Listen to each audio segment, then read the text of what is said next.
All right, back to the NFL and the continuation of NFL free agency. Patriots remain aggressive, and the Texans they're continuing to do quite a bit of stuff. On the other hand, teams like the Packers and Colts, they've been pretty quiet. And even with all the movement, there continues to be quite a few big names still out on the open market. All right, Drink, what's caught your eye in the quote unquote second wave of free agents? Oh, okay. So the second wave, your boy Mr. Biscuit got him a job over there as the backup to Josh Allen. Look, I know people probably like, hey, who gives a rip, right? Let me remind you of where Josh Allen was 2 years ago. Just 2 years ago. People was talking about he a bust, he can't throw the ball, he big for nothing, won't. Now we fast forward to now, Josh Allen, MVP candidate. Bills looking to be going the right direction. He looking to be going the right direction. I say all that to say, who knows? Mr. Biscuit, get the right coaching, get the right, he can bounce back and do something for his career. I'm glad to see he got out of Chicago because he wasn't gonna do nothing in Chicago. And he's learning. He's gonna be behind a quarterback that's very similar to what he does. His strong points, big arm, all that. He kind of got his popularity after 1 year, and we caught on to him at Wyoming just like we caught on to Mr. Biscuit at North Carolina. So, all these things, I found that to be interesting for the Bills because I don't think we necessarily cared if they signed a quarterback, to be honest, just because they started so good. But now we see they got Mr. Biscuit, former, top 5 pick, et cetera, et cetera. So I thought that was cool for the Bills. The Dolphins, look, I don't know who's going to be the quarterback for the Dolphins, if it's going to be Deshaun Watson or if it's going to be Tua, because it's still like a lot of stuff flowing out there. But whoever is the starting quarterback, listen, I think if you got Deshaun Watson, we know what Deshaun Watson can do with Will Fuller. We know what Tua can do with just competent receivers. So I think that 1 year deal for Will Fuller is for me it's pretty steep just because Will Fuller get hurt a lot. But well, you know what I'm saying? What can I say? If you got the money, Miami, spend it. So I thought that was pretty interesting. And then you said it, the Patriots. They still rolling. Hey folks, this Patriot train ain't stopped rolling yet. They still signing guys. Calvin Noah, that was the one we was talking about earlier. 2 years for 13.2. Listen, the Patriots got hooked up. Because they like, hey Miami, y'all keep paying him them big bucks. We'll give him some little slim over here and we'll keep him happy. Because you got to think Calvin Noah probably feels better playing with the Patriots again than he did playing with the Dolphins. I don't know what it was that the Dolphins was doing, but I'm pretty sure he feels a little better about being back with the organization, the Patriots. And then you brought up the Texans, Philip Lindsay. Now, let me ask you this, being that you're a Bronco man, how you feel about Philip Lindsay leaving the Broncos? I thought he was a pretty good running back for you guys. It's good. It's good running back. But you know how running backs go. I mean, you can find them anywhere. So and they kind of somewhat did this to themselves. They gave a lot of money to Melvin Gordon last off season. So I mean, it was probably some expectation that they might have to you know let Philip Lindsay go. And they also brought in this guy Mike Boone from the Vikings. I think Yeah. that's where the new GM came from. So Okay. I'm not overly upset about it. And in reality, like I think we offered him like a $2 million tender, so he gets a little bit more. It's just I would say like overall, and this goes like running backs to a lot of positions. There's a lot of like short range, low value contracts seem to be divvied out to like good players. Like Philip Lindsay's a good running back, and all he could get was 1 year for $3 million to a team that also has Mark Ingram and David Johnson. It's just there's a lot of curious things going on in free agency. Well, I would say this. I think, and that's for two reasons. One reason is teams don't have as much money to spend. So, Mm-hmm. due to COVID, either, you know what I'm saying? Either Yeah. you're going to take this little change or you're going to figure it out. And I think that's the money aspect. As far as the 1 year, 2 year deals, I think that's totally tied into the new deal that the NFL is negotiating right now. once that deal comes up in 2 years, I think these outlandish contracts that we used to, they're gonna come right back. So I think teams are just trying. Well, not teams. Players are just trying to get by in the next year or two into the Still new doing, yeah. Got you. to the new contract come, and then they're gonna renegotiate for more money. So that's my theory on why we seeing these very unique 1 year low level deals. Because I mean, the money might not be there with COVID, cutting everything, in half or whatnot. What was it? Oh, so I want to talk about the Raiders because we talking about the Raiders on Wednesday, and we don't understand exactly what they're doing. They went out and got another running back because they want to do ground and pound, but I don't see a new offensive lineman unless it's who is Nick Martin? I think Nick Martin was the Texan center, so I mean, they got somebody, Okay, but alright, that's so from Rodney Hudson to Nick Martin. That's it's got to be a a downgrade. downgrade for sure. Okay, so I wasn't tripping. All right, so yeah, I seen that, and I'm like, all right, Raiders. I mean, you still got time, so I guess I won't beat you up that bad. Oh, let me. So one They more I are. seen Hey, that by the way, the Raiders, I believe they did bring back Richie Incognito. Yeah. But he only good for hard knocks. But either way, hey, he probably gonna be better than everything else you got. I mean, you got a veteran. I mean, that dude be cutting up, but it is what it is at this point. You let go of everybody else that matter. The Vikings picked up Patrick Peterson. I ain't mad at him. You know me, I'm a Patrick Peterson fan, so I wasn't mad. 1 year, 1 year for $10 million. I thought that was pretty good for the Vikings. The Cardinals, man, I'm telling people right now. Old Cliff Berry, he gonna be in trouble. Now they just signed a kicker, 2 years for seven. I'm telling you, man, he gonna be in trouble. But let me go down to. I see you got a list of best available. Let me just put my 2 cents on that before I pass the floor over to you. Galladay. Galladay was a name I thought just because of his upside. I didn't think he was gonna still be available around this time. You got who you think gonna sign Jadeveon Clowney? Jadeveon Clowney been riding on a wave from South Carolina for the longest. Yeah, I haven't put any thought into him, and I'm probably not going to right now either. Well, I'm not interested. I can't. Oh, I can't be mad because this dude been getting the stimulus check for the last 3-4 years and nobody cares. Like I don't. That crap he just pulled with the Tennessee Titans. What was that? Anyway, Melvin Ingram. I thought Melvin Ingram been a very, very productive pass rusher for the Chargers in his last stint. I'm surprised he's still on the market. Maybe he asking for a lot of money. I don't know, but I thought he's a pretty good pass rusher. And I'm surprised he's still on the market. What was the other name I seen?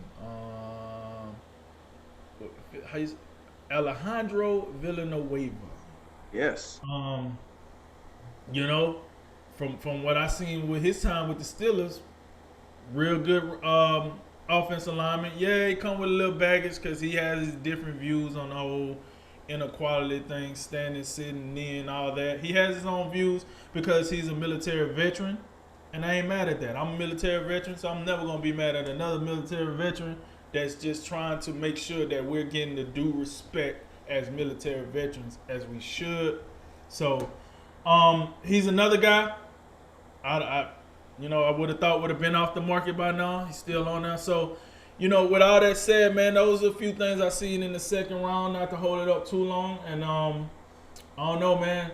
I tell you one thing. This free agency did do this for me. It's making me very, very anxious and ready to see the NFL draft, to see how they try to piece this together with the money concerns, with the contract concerns. I'm eager to see how all this play out. But yeah, man, those was my takeaways from the second wave. Yeah, I think Mitchell Trubisky, like we can laugh and joke, and we have for several years now. That's if you could do a lot worse than Mitch Trubisky as a backup quarterback though. Like, Right. Josh Allen, if something happens to him, Mitch Trubisky can come in and move the pocket and make some plays outside the pocket on play action. He can like hold down the fort for you for a few games. So I think Buffalo's they've been doing a lot of good things in the last couple of years. That's another like solid move. Will Fuller, 1 for 13, comes with some injury risk, but they needed help at wide receiver. They need a little bit extra with Devontae Parker. They get it, and Tua should have a little bit more help out there. And New England just continues to just make a lot of they've thrown out a lot of money, particularly with Matt Judon and your two tight ends, but a lot of these are value signings. You know, Henry Anderson, depth on your defensive line, 2 for 7 million. Jalen Mills, 4 for 24 million. That's $6 million for probably a starting safety. That has some good value to it. They brought back David Andrews. When they signed Ted Karras, people was like, oh, that means David Andrews is like probably gone. No, David Andrews now he's coming back on a 4-year deal. So I continue to like what they're doing, and I think we probably would consider Buffalo the favorites, probably just based off what they done. But New England's they're gonna be worth watching. And I also just quietly, I think the Jets are doing okay. I didn't mean to go all the way through the AFCs. The Jets they're doing okay. Corey Davis, he's a pretty big catch in the open market. I also think Keelan Cole, like from his days in Jacksonville, a little bit up and down, but he's got some game to him. And LaMarcus Joyner, pretty pretty good safety back there. They let safeties go. LaMarcus Joyner, he'll make the Pro Bowl this year, and then they'll let him go for no reason. But I continue to be pretty unimpressed with Cincinnati. I'm hearing a lot of, they brought in Riley Reef or Rife or whatever it is. Like I'm not moved. I don't remember him being all that great with Minnesota, protecting Kirk Cousins. So I don't know why Joe Burrow should feel all that great about him. And then Larry Ogunjobi. You remember Larry Ogunjobi with the Myles Garrett helmet thing? He was the last dude to come in there and knock somebody on their back. Oh, he what did he? Oh, he cheap shot at Mason Rudolph after all that mess was over. So good to see he's still staying in that division. I really don't know. I don't know what Houston's doing. Beyond the Deshaun Watson mess, like they just out here. It's almost like Nick Caserio is looking at Bill and like, oh man, Bill's being active. I gotta be active too. But I don't see much of a purpose. They got Philip Lindsay, Mark Ingram, and as far as I know, they still have David Johnson. How many running backs do you need? And then your receivers that you're bringing in, Andre Roberts, Alex Erickson, and Dante Moncrief, like, I don't like none of those guys. Like, Andre Roberts is a kick returner maybe, but as far as like guys that are going to catch passes for you, they don't excite me. They also traded for Ryan Izzo, the same Ryan Izzo who was a New England tight end and probably good for about 10 catches this year. There's a whole lot of, I don't know what this is. Like most of the things they're doing, like I don't know. They look like they about to be 4-12 again. Kansas City, they got a little offensive line remake going. They gave big contract to Joe Thuney. Kyle Long coming out of retirement, so that you get 2 new guards. Still curious how they're going to address their 2 tackles because they released Eric Fisher and Mitchell Schwartz. Chargers, some good move. I like what the Chargers have done. They haven't done a whole lot, but you bring in Jared Cook to replace Hunter Henry. I really like Jared Cook. Matt Fowler, you get from the Steelers. And on down the line, the Patrick Peterson move from Minnesota. Mike Zimmer. They had a lot of young defensive backs last year. I have no doubt that those guys, like Jeff Gladney, they'll be better this year. But it's gonna be a big help probably having the veteran, perennial Pro Bowler back there in Patrick Peterson. So Minnesota, their defense may be back on the upswing really quick. I think Carolina, some of the things they've done, these 2 defensive moves. that they meet. Matt Rule continues to look like he's doing a fine job. Morgan Fox, depth defensive lineman for the Rams, who had a really nice season last year, and then Hassan Reddick, from the Cardinals. I think, early on in his career, he had a little bit of a bust label to him, but I think he played pretty well last year. And then San Francisco, they get another veteran offensive lineman, get Alex Mack in there, been one of the league's best centers for a long, long time now. So, a lot of things to like, and it, you know, Green Bay, I guess Green Bay's opting out of free agency. They're scouting the next quarterback They're from always opting out of free agency. Nowhere State University. So I guess they'll do that. What else? Philadelphia finally did something. They brought in Anthony Harris. I think Philadelphia. I still think Philadelphia is going to be in a world of hurt this year. I also, yeah. They're not gonna Well, be that good. okay. Never mind. I don't want that. That's an rap reaction. I just had a Jared Goff thought, but I'll say that. But as far as the best available, yeah, I'm not interested in Jadeveon Clowney. I'm not. This guy, you can only live on potential for so long. Can we get production? We obviously Right. can't.